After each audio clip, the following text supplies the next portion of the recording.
लेकिन एक और स्ट्रेटजी आपके लिए लेकर आते हैं ऑप्शंस की चैंपियंस के जरिए।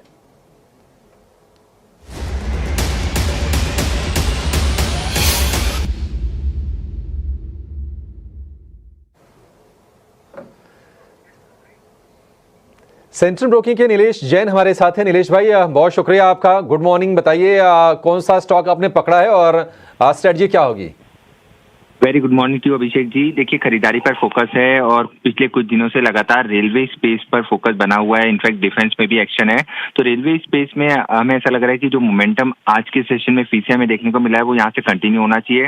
अक्रॉस ऑल रेलवे स्टॉक्स यहाँ पर एक्सपर्ट दिखाते हुए नजर आ रहे हैं। तो IRCTC इस पर्टिकुलर स्टॉक पर नजर रखने की सलाह होगी। काफी लंबे समय बाद ये स्टॉक एक ब्रेकआउट देता हुआ नजर आ रहा है। 2% से ज्यादा का हुआ इजाफा हुआ है और यहाँ पर एक फॉलोअप मूव एक्सपेक्ट करके चल रहे हैं 820 से लेके 835 तक का। इसीलिए 800 का कॉल ऑप्शन लेने की सलाह होगी।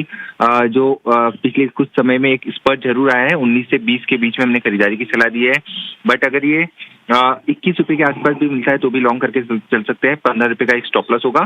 पहला टारगेट हमने यहाँ पे 26 रुपए का सुझाया था, तो यहाँ पर एकमात्र टारगेट 31 रुपए को ध्यान में रख के IRCTC के 800 के कॉल ऑप्शन को लॉन्ग करके चल सकते हैं। इसका लॉट साइज अगर हम देखें, लॉट साइज 875 का है। उस लिहाज से रिस्क अप्रोक्सीमेट पर लॉट 4500 का होगा एंड अप्रोक्सीमेट रिवॉर्ड पर लॉट 9000 तक के बनते हुए नजर आ सकते हैं। यहाँ पे IRCTC में तेजी करने की सलाह होगी। कॉल ऑप्शन खरीद के चल सकते हैं 800 का।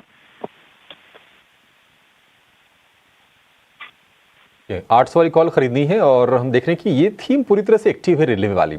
उसमें दिग्गज के साथ ही रणनीति बना रहे हैं। 19 से 20 रुपए के भाव पर आपको 800 वाली कॉल मिल जाएगी। एट द मनी है ये।